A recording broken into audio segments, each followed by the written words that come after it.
In this video, I'm going to talk about OCD in business. This is for people with Asperger's. And if you're watching this, you're probably interested in my story and why you are the way you are in business. And so I'm going to go through my timeline growing up because I've had OCD my whole life. And I just realized I just tested for Asperger's last year and scored pretty low on the autistic spectrum, but I definitely have Asperger's. But basically, when I was 10 years old, I was in Reno with my mom and my grandmother, and my mom gave me a roll of dimes to play the slots, and my face lit up. I was so excited that she handed me money, and my grandmother looked at me and sternly said, "Don't be greedy." And that's pretty much been the theme of my whole life. There's something inside of me that I was born with. You can say that I was born a sinner because I've been attracted to business and money my whole life and trying to get money. When I was 12 years old, I created a way to sell a Lamborghini on the internet, and I had a seller. So basically, I made myself the middleman between a buyer and a seller and found the car through my dad's Hemmings magazine, which is a place to sell exotic cars. And the Lamborghini, the guy who wanted the Lamborghini actually called my house. And my dad answered it, and he was like, "No, we don't have a Lamborghini. Sorry." But then he laughed when he realized that I created that whole scenario, that deal. So I've been obsessed also with possessions, and growing up I was always looking at catalogs, and I always wanted the best of everything. If I looked at a dirt bike, I wanted the biggest one, even though I was only a 12-year-old boy and I couldn't fit on the biggest one because that was for adults and it was a 500cc motor. I also did that with stereos, with cars. I also designed my own cars, and I was a big dreamer, and I had a lot of hope, and I thought I was going to be a rock and roll star when I grew up and make a lot of money.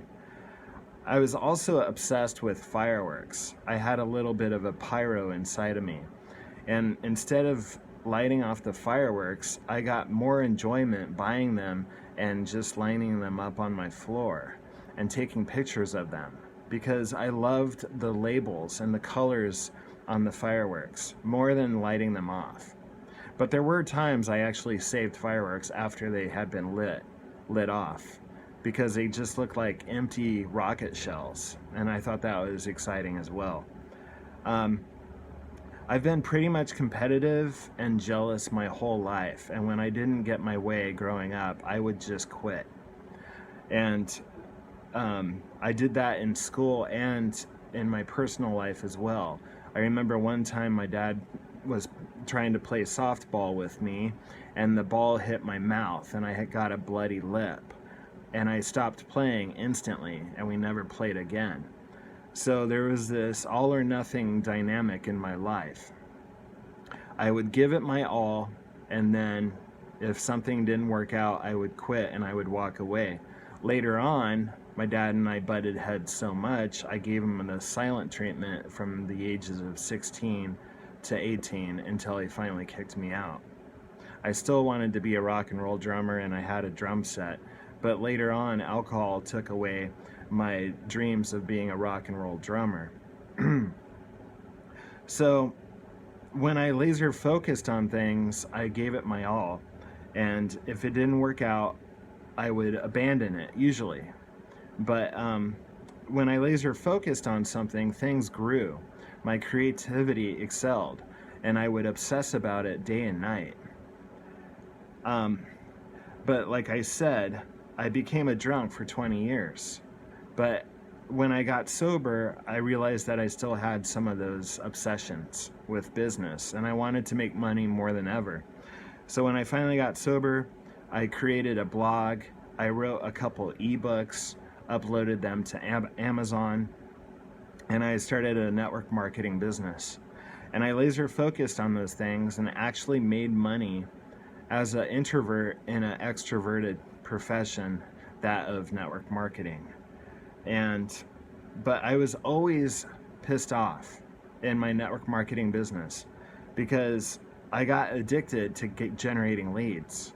And so I got addicted to my email and checking my email.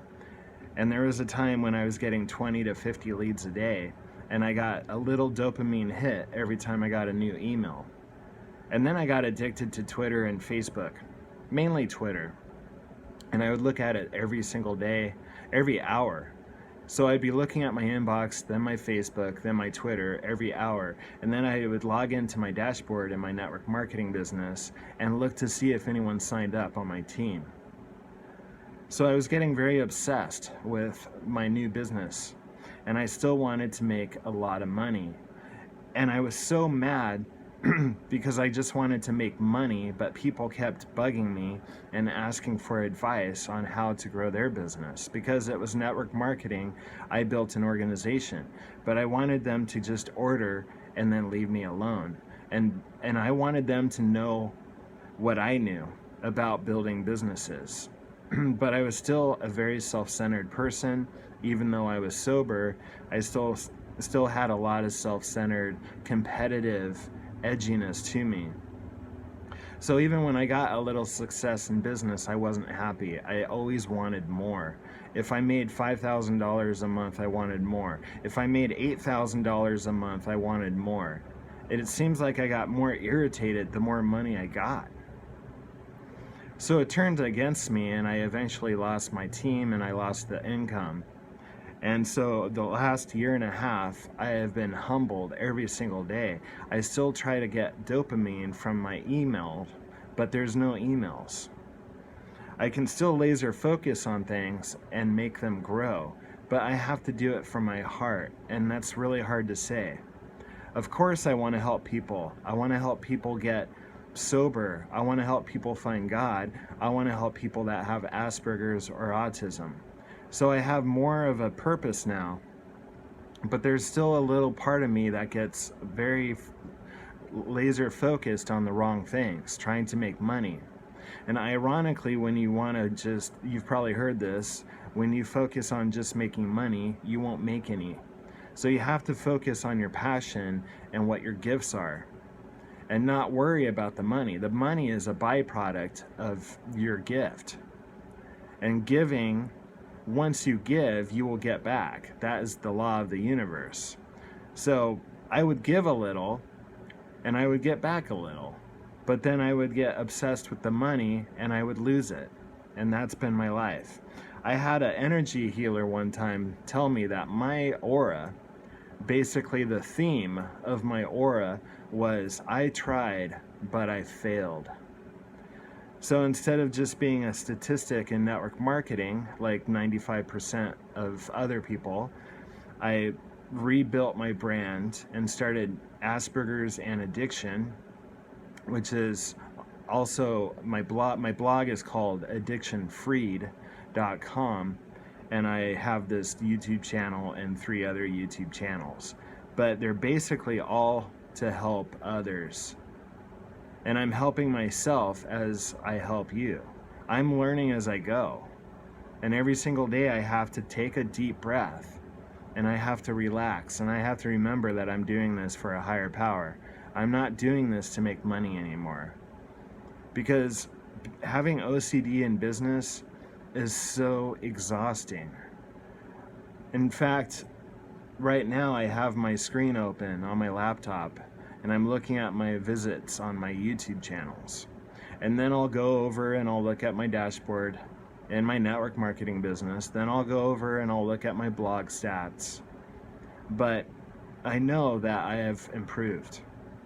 I'm more humbled, especially since the lockdown.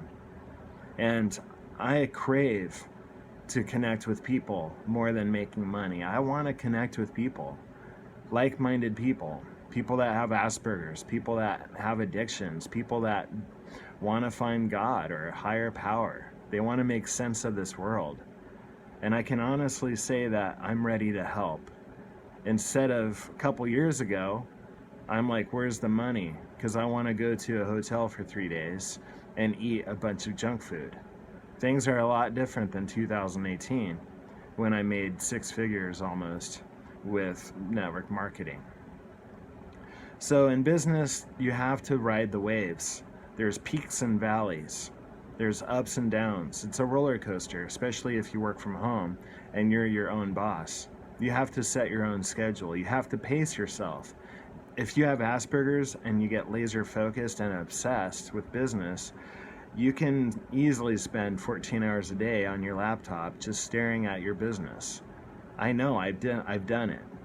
I used to rock back and forth with my computer screen open, and I used to literally watch the live click rate on my blogs and my YouTube and my network marketing business. I would just stare at my screen while rocking back and forth while listening to music. That was my life for 4 years straight, rocking 14 hours a day. So it's not worth the frustration. The money is not worth the frustration. You have to let it go and relax and start tapping into your gift. What makes you wake up in the morning? What's your hobby? You know, what excites you? Is it music? Is it art? Is it writing? Focus on those things. And you can still be laser focused and a little obsessed with it, but realize you have to always come from the creative source, not from a money standpoint. And that's my advice today. Hit that subscribe button if you're new here, and we'll talk to you soon.